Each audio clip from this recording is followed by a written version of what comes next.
Os voy a presentar el contexto histórico de Jesús de Nazaret. ¿Qué sentido tiene estudiar esto? Bueno, para comprender a una persona es muy importante conocer su contexto vital, es decir, dónde se desenvuelve, cuál es la política que hay en ese momento, cuáles son las preocupaciones del momento, cómo vive esa persona, a qué grupo o clase social pertenece. Vamos a empezar por la geografía.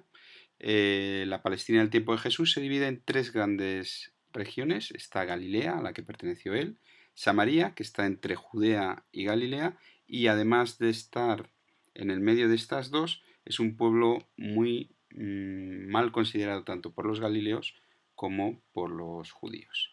Vamos a ir viendo cada una de estas regiones.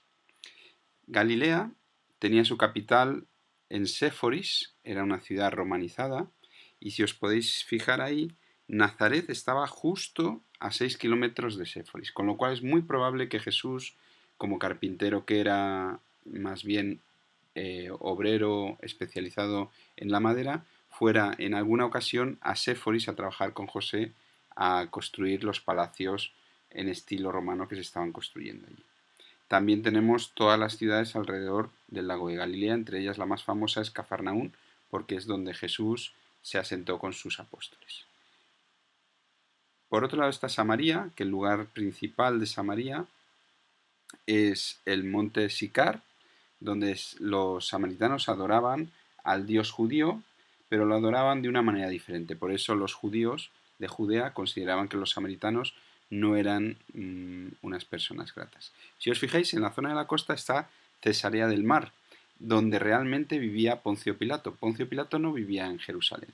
Se traslada en Jerusalén en la Pascua para evitar los disturbios que se podían acontecer en ese tiempo. Pero Poncio Pilato vivía en el mar, apartado lo más posible de todo lo que es el ambiente judío. Y por último está Judea, que es la más importante, porque tiene en su tierra Jerusalén. También está Belén, donde se dice que nació el Señor, pero lo cierto es que no podemos saber históricamente si Jesús nació en Belén o nació en Nazaret. A él se le llama Jesús de Nazaret o Jesús el Nazareno, lo cual puede denotar que realmente era de Nazaret. Si vemos los evangelios de la infancia de Jesús, nos dice que nació en Belén, pero también es cierto que en Belén tenía que nacer el Mesías, con lo cual puede ser que haya sido una interpretación teológica de los dos evangelistas. Galilea, el lugar donde vivió y predicó Jesús, como hemos dicho, Nazaret, su ciudad de origen, se encontraba solo a 6 kilómetros de Séforis. A pesar de tener alguna ciudad importante, la población era principalmente campesina y estaba muy empobrecida. Entre tributos y tasas que tenían que pagar tanto a los romanos como a los dirigentes locales, principalmente lo pagaban a los dirigentes locales y una parte iba para los romanos, estaban muy endeudados. Muchos de ellos, los pequeños campesinos, terminan perdiendo sus tierras por deudas y tienen que dedicarse a ser jornaleros, mendigos y las mujeres a la prostitución.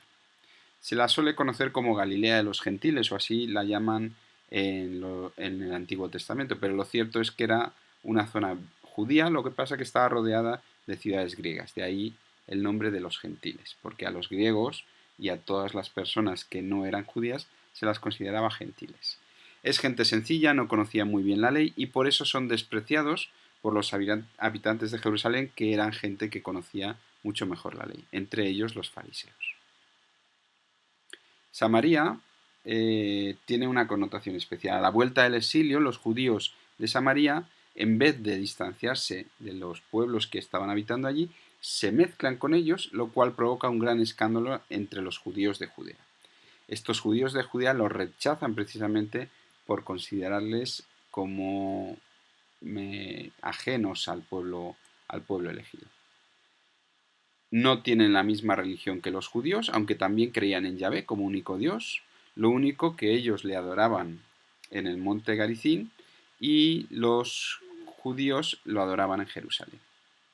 Además hay otros aspectos, pero tampoco me voy a detener en ellos. Pero si los comparamos sería un poco como católicos y protestantes, que cada uno de ellos reconocen textos distintos en la Biblia y unos no reconocen la tradición de la Iglesia. Pues a estos les pasaba algo similar. Como no reconocen a Jerusalén, como el lugar de adoración, sino que adoran en el Monte Garizim, no bajan durante la Pascua a Jerusalén. Cosa que sí que hacían los galileos, o los que vivían en Galilea, bajaban hasta Jerusalén para celebrar la Pascua. Bueno, debido a esto hay un odio mutuo entre judíos y samaritanos, un odio que también comparten los de Galilea contra los samaritanos.